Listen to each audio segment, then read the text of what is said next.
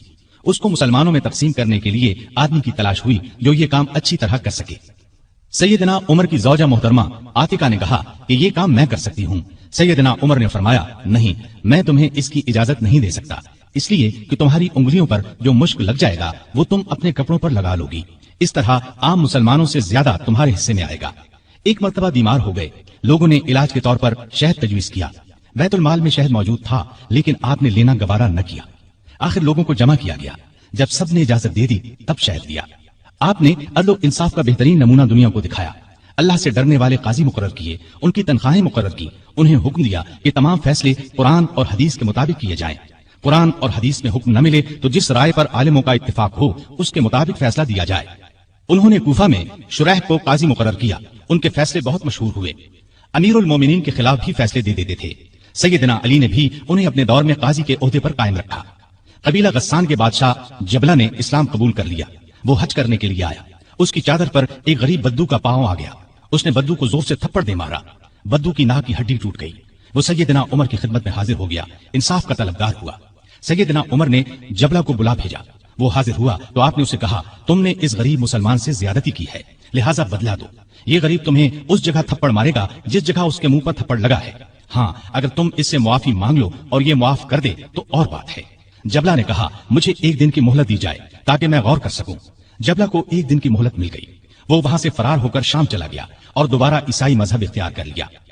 ایک مرتبہ حج کے موقع پر ایک شخص نے گورنر کی شکایت کی کہ اس نے مجھے بے قصور 100 کوڑے مارے ہیں۔ سیدنا عمر رضی اللہ عنہ نے شکایت درست پائی تو حکم دیا، تم بھی اسے 100 کوڑے مارو۔ ایک عیسائی کسان نے شکایت کی کہ اس کے کھیتوں سے مسلمان فوج گزری ہے جس سے اس کا نقصان ہوا ہے۔ آپ نے بیت المال سے اسے 10,000 درہم دینے کا حکم دیا۔ سیدنا عمر فاروق نے عام لوگوں کو منع کر دیا کہ وہ شریعت کے کسی مسئلے پر اپنا فیصلہ دیں۔ اس کام کے لیے انہوں نے فتوے جاری کرنے کا محکمہ قائم کیا۔ فتوے دینے والے بزرگوں کے نام یہ ہیں: سیدنا عثمان، سیدنا علی، سیدنا عبد الرحمن بن عوف، سیدنا ابی بن قعب، سیدنا معاذ بن جبل، سیدنا زید بن ثابت، سیدنا ابو درداء، سیدنا ابو ہریرہ رضی اللہ تعالی عنہم۔ سیدنا عمر رضی اللہ تعالی عنہ نے پولیس کا محکمہ قائم کیا۔ رعایا کی خبر گیری رکھنے کے لیے راتوں کو گشت لگایا کرتے تھے۔ ملک شام کے سفر سے لوٹ رہے تھے کہ ایک بڑھیا نظر آئی۔ اس سے پوچھا کہ بڑی بھی عمر کے بارے میں کچھ معلوم ہے؟ وہ بولی، ہاں، سنا ہے شام گیا ہوا ہے، اللہ اس سے سمجھے، آج تک اس نے مجھے پھوٹی کوڑی تک نہیں دی، اسے معلوم نہیں میں کتنی تنگی سے گزارا کر رہی ہوں۔ سیدنا عمر نے یہ سن کر فرمایا، بڑی بھی تم نے جا کر عمر کو اپنا حال بتایا؟ بڑھیا نے کہا، اگر اسے رعایا کا حال معلوم نہیں تو خلافت کیوں کرتا ہے؟ سیدنا عمر فاروق رضی اللہ عنہ یہ سن کر رو پڑے۔ پھر اس سے پوچھا، تم کیا لے کر عمر کو معاف کر سکتی ہو؟ اس نے کہا، اگر مجھے 25 دینار مل جائیں تو معاف کر دوں گی۔ آپ نے اسی وقت اسے 25 دینار دے دیے۔ وہ خوش ہو کر دعائیں دینے لگی، اللہ عمر کو معاف کرے، اس پر اپنی رحمت نازل کرے۔ بعد میں سیدنا عمر رضی اللہ عنہ نے اس کا وظیفہ مقرر فرما دیا۔ ایک رات گشت کے دوران میں چند بچوں کے رونے کی آواز سنی۔ معلوم ہوا کہ بچے بھوکے ہیں اور ماں نے انہیں بہلانے کے لیے ہانڈی میں صرف پانی ڈال کر آگ جلا رکھی ہے۔ آپ اسی وقت خادم اسلم کے ساتھ بیت المال گئے۔ آٹا، گوشت، گھی اور کھجوریں نکال کر خادم سے فرمایا، یہ تمام چیزیں میری کمر پر رکھ دو۔ اسلم نے عرض کیا، آپ کیوں تکلیف کرتے ہیں، میں اٹھا لیتا ہوں۔ آپ نے فرمایا، نہیں، قیامت کے دن میرا بوجھ تم نہیں اٹھاؤ گے۔ پھر سب چیزیں اپنی کمر پر لاد کر لائے، خود کھانا تیار کیا، خود چولہا پھونکا، کھانا تیار ہونے پر اپنے سامنے بچوں کو کھلایا۔ انہوں نے پیٹ بھر کر کھایا، پھر اچھلنے کودنے لگے۔ سیدنا عمر انہیں اچھلتے کودتے دیکھتے اور خوش ہوتے رہے۔ عورت نے ان سے کہا، اللہ تمہیں نیک بدلہ دے، امیر المومنین بننے کے لائق تو تم ہو، نہ کہ سیدنا عمر۔ سیدنا عمر فاروق رضی اللہ عنہ یہ سن کر مسکرائے، پھر واپس مدینہ آئے اور اس عورت کا وظیفہ مقرر کر دیا۔ ایک روز شام کے وقت مدینے کے باہر ایک قافلہ اترا۔ سیدنا عمر نے عبد الرحمن بن عوف رضی اللہ عنہ کو ساتھ لیا اور رات بھر قافلے کا پہرا دیتے رہے۔ ایک قافلے میں ایک ننھے بچے کو روتے دیکھا تو اس کی ماں پر ناراض ہوئے کہ بچے کو دودھ کیوں نہیں پلاتی۔ وہ آپ کو پہچانتی نہیں تھی، کہنے لگی، امیر المؤمنین نے حکم دیا ہے کہ جب تک بچے ماں کا دودھ پیتے رہیں بیت المال سے ان کا وظیفہ مقرر نہ کیا جائے. میں اس کا دودھ چھڑا رہی ہوں تاکہ وظیفہ لگ جائے. یہ ہے اس کے رونے کی وجہ. سیدنا عمر یہ سن کر روئے، پھر اعلان کر دیا کہ جس دن کوئی بچہ پیدا ہوگا اس کا وظیفہ اسی دن سے مقرر ہو جائے گا. ایک مرتبہ لوگوں کو کھانا کھلا رہے تھے. ایک شخص کو بائیں ہاتھ سے کھانا کھاتے دیکھا. نزدیک جا کر اس سے کہا، دائیں ہاتھ سے کیوں نہیں کھاتے؟ اس نے کہا، میرا دائیں ہاتھ موتا کی لڑائی میں کٹ گیا تھا. یہ سن کر سیدنا عمر رونے لگے. اس کے پاس بیٹھ گئے اور بولے، افسوس، تمہیں وضو کون کراتا ہوگا؟ پھر اس کی خدمت کے لیے ایک خادم دیا اور ضرورت کی چیزیں اس کے گھر بھجوائیں. ایک رات گشت کے دوران میں ایک عورت کی آواز سنی. وہ اپنی بچی سے کہہ رہی تھی، دودھ میں پانی ملا دے. بیٹی نے یہ سن کر کہا، ماں، امیر المؤمنین کا حکم ہے کوئی دودھ میں پانی نہ ملائے. ماں نے یہ سن کر کہا، باتیں نہ بنا، پانی ملا. امیر المؤمنین کون سا دیکھ رہے ہیں؟ لڑکی نے کہا، امیر المؤمنین تو نہیں دیکھ رہے، مگر اللہ تو دیکھ رہا ہے.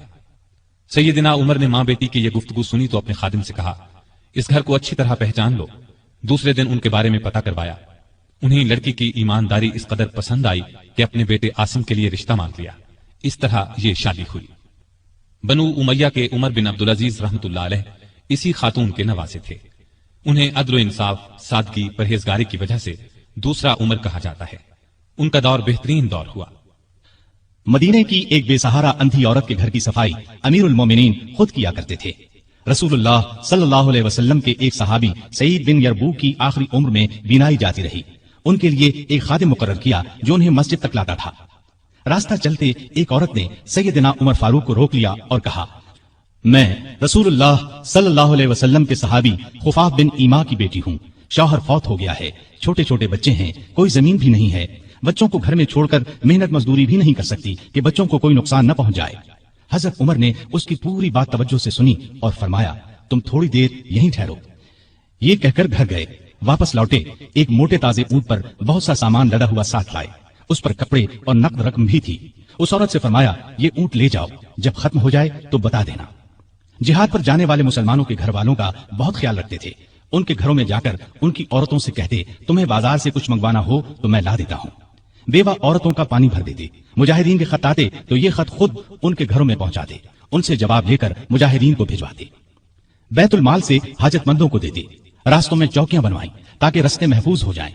شہروں میں مہمان خانے بنوائے. ملک میں جگہ جگہ نہریں کھدوائیں جن سے آپاشی آسان ہو گئی. سڑکیں اور پل بنوائے. نئے شہر بسائے. قریباً 4000 مسجدیں تعمیر کروائیں. حرم کعبہ کو وسیع کروایا. مسجد نبوی کو وسیع کروایا.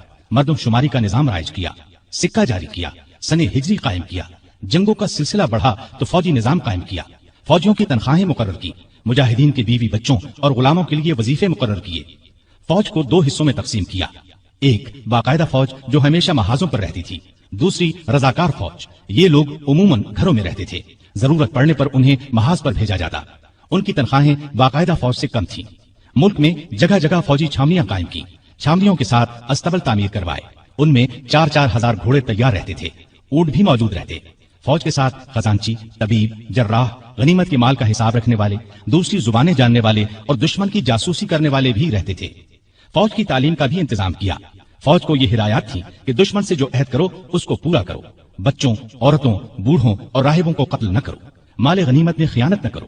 آبادیوں کو ویران نہ کرو. پھلدار درختوں کو نہ کاٹو. جو لوگ جنگ میں قیدی بنا لیے جائیں انہیں ان کے قریبی رشتہ داروں سے جدا نہ کرو. لڑائی میں مارے جانے والوں کے ہاتھ پاؤں، ناک کان نہ کاٹو. قرآن اور حدیث کی تعلیم عام کرتی. سیدنا عمر خود بہت بڑے فقیہ تھے. انہوں نے تمام علاقوں میں فقیہ مقرر کیے. لوگ ان سے دینی مسائل پوچھتے تھے. ان کے زمانے میں اسلام کی بہت اشاعت ہوئی.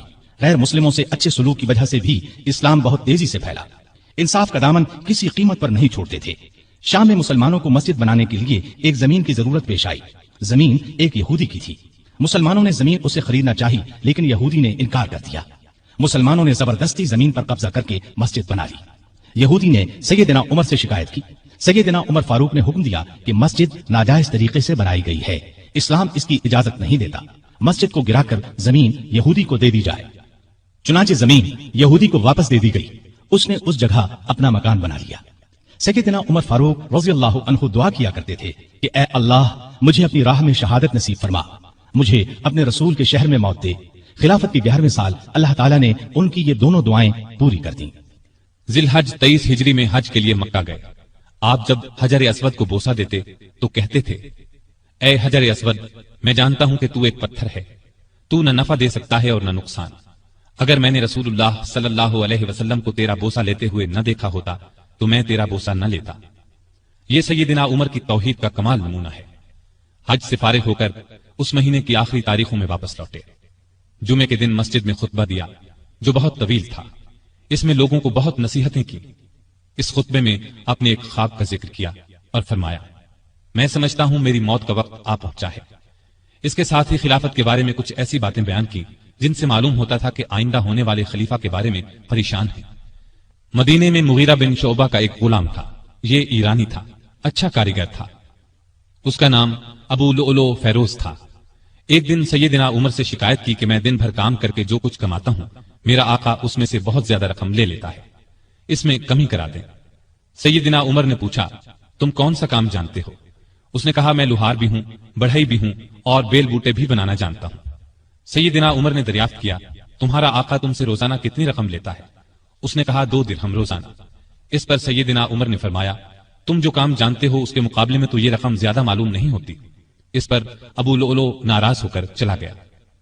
اگلے دن ابو لؤلؤ فجر کی نماز سے پہلے مسجد میں چھپ کر بیٹھ گیا۔ سیدنا عمر لوگوں کو نماز پڑھانے لگے تو اس نے کونے سے نکل کر 2 دھاری خنجر سے امیر المؤمنین پر 6 وار کیے اور پھر صفوں میں کھڑے مسلمانوں کو زخمی کرتا باہر بھاگا، لیکن مسلمانوں نے پکڑ لیا۔ اس پر اس نے وہی خنجر اپنے پیٹ میں جھونک لیا اور مر گیا۔ ادھر امیر المؤمنین شدید زخمی ہو گئے۔ انہوں نے عبد الرحمن بن عوف رضی اللہ عنہ کا ہاتھ پکڑ کر اپنی جگہ کھڑا کر دیا، خود زمین پر گر پڑے۔ لوگوں نے نماز سے فارغ ہو کر دیکھا، جن مسلمانوں کو ابو لؤلؤ نے زخمی کیا تھا ان میں سے 7 دم توڑ چکے تھے، باقی بہت زیادہ زخمی نہیں ہوئے تھے۔ البتہ سیدنا عمر کی حالت نازک تھی۔ ایسے میں انہوں نے عبداللہ بن عباس سے پوچھا، مجھے کس نے مارا ہے؟ انہوں نے بتایا، مغیرہ بن شعبہ کے غلام ابو لؤلؤ نے۔ یہ سن کر فرمایا، اللہ کا شکر ہے، میری موت کسی ایسے شخص کے ہاتھ سے نہیں ہوئی جو اسلام کا دعویٰ کرتا ہو۔ لوگ انہیں اٹھا کر گھر لائے، دودھ پلایا گیا تو وہ زخموں کے راستے باہر آ گیا۔ اب سب کو یقین ہو گیا کہ امیر المؤمنین کا آخری وقت آ پہنچا ہے۔ لوگ غم سے نڈھال ہو گئے، ان سے ملنے کے لیے آنے لگے۔ ایک نوجوان ایسے میں ملنے آیا، اس نے کہا، اے امیر المؤمنین، آپ اللہ کی بشارت سے خوش ہو جائیں، آپ ان اصحاب میں سے ہیں جو بہت پہلے اسلام لائے اور رسول اللہ کے ساتھی بنے، خلیفہ بنائے گئے تو آپ نے انصاف سے کام لیا، پھر آخر آپ کو شہادت نصیب ہو گئی۔ یہ سن کر سیدنا عمر نے فرمایا، اے بھتیجے، اللہ کرے یہ چیزیں میرے گناہوں کے برابر برابر ہی ہو جائیں، مجھے کوئی عذاب ہو نہ ثواب۔ مطلب ان کے کہنے کا یہ تھا کہ بس عذاب سے بچ جاؤں۔